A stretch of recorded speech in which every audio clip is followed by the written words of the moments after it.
Muy bien. Las células, sería, si vamos a ver el organismo humano, está formado por tejidos. Está formado por tejidos, de los cuales esos tejidos poseen lo que es la célula. O sea, esos tejidos están formados por células. En esas células, lógicamente, hay esas células, que cada una célula toma una forma diferente en cada tejido.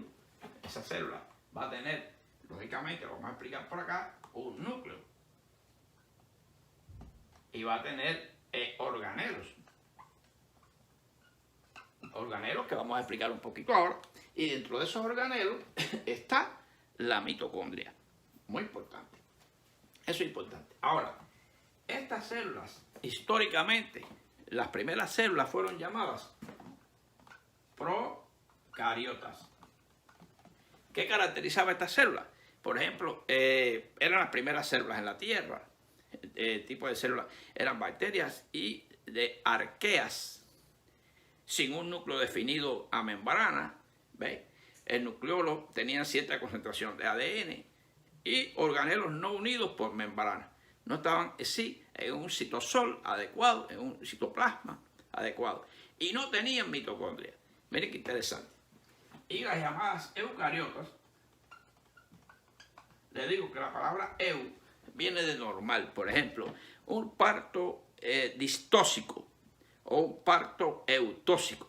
Eu viene de normal.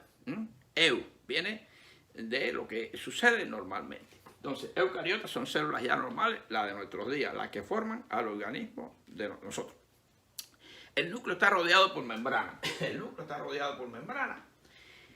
Incluye hongos, protistas, posee muchos organelos, incluyendo mitocondria. Y cada organelo tiene su definición por la membrana. Eso es una idea general que le doy de lo que son las procariotas y las eucariotas antes de seguir el tema. Fíjense que una célula tiene, lógicamente, la célula tiene la membrana citoplasmática, formada, lógicamente, por una doble capa de fosfolípidos y una capa interna de proteínas. Esa es la membrana, que tiene canales de diferentes, tiene receptores para diferentes tipos de sustancias, por ejemplo, receptores para insulina, receptores para antivirales, receptores para defensa de la célula, tiene distintos tipos de receptores. Tiene lo que sería el citoplasma, en el cual está el citosol. El citosol. Dentro de ese citoplasma. Y tiene todos los organelos que vamos a pasar un poquito a explicar rápidamente.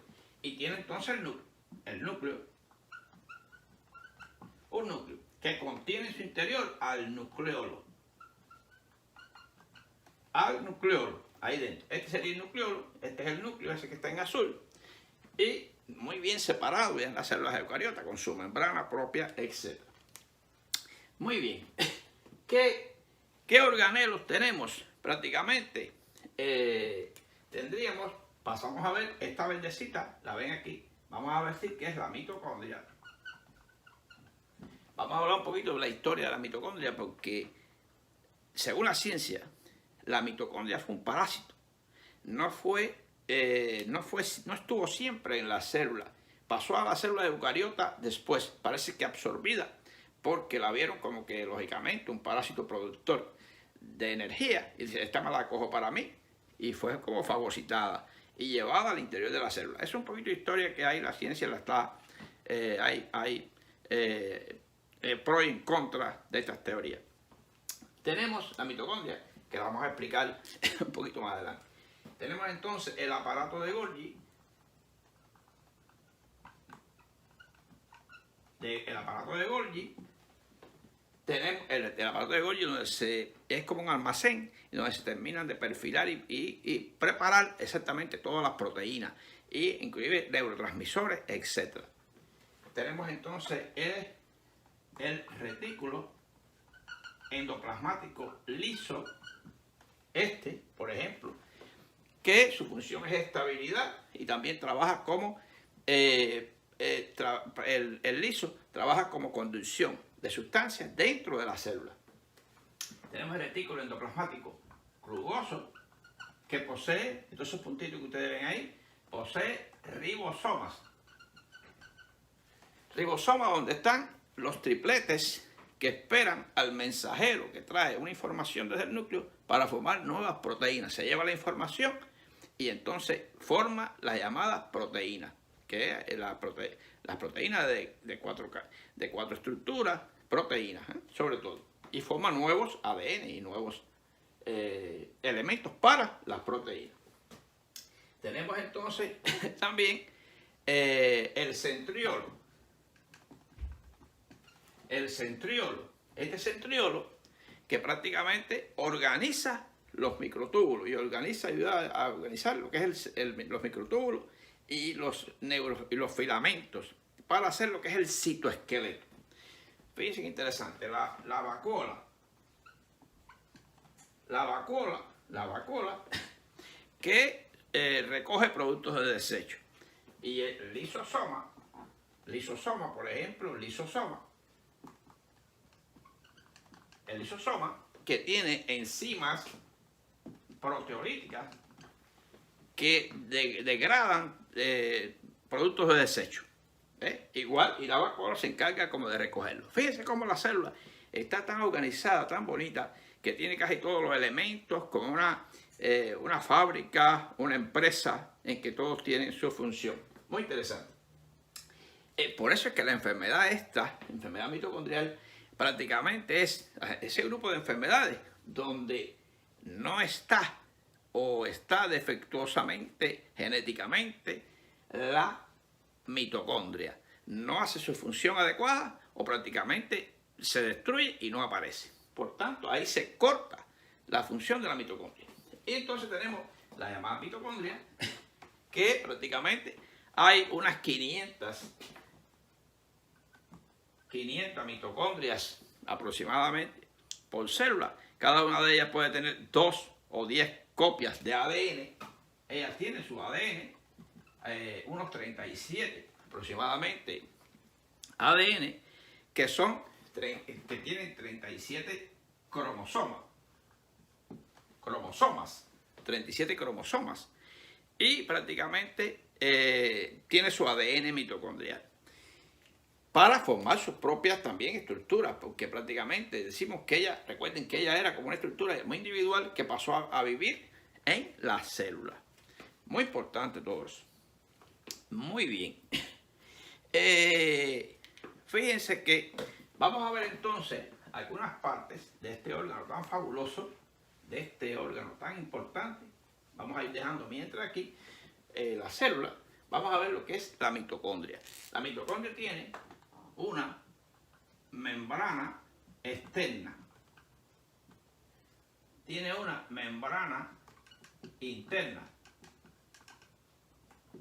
tiene lo que se llama las crestas, prácticamente las crestas. Este espacio se llama espacio intermembranoso,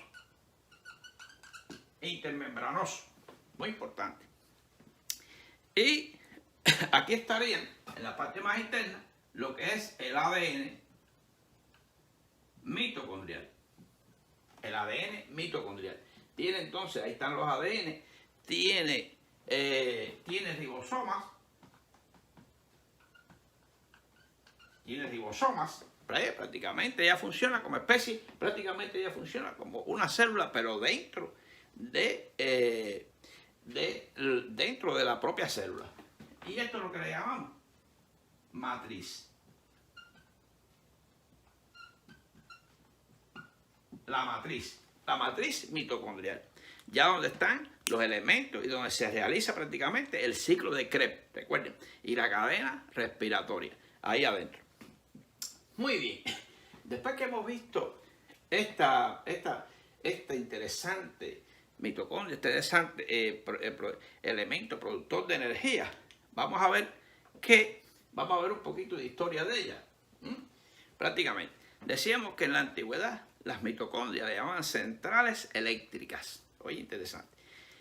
Se remonta a unos 2000 millones de años. Interesante. Aunque estos organelos encargados de producir toda esta energía se identificaron en 1800. En 1800.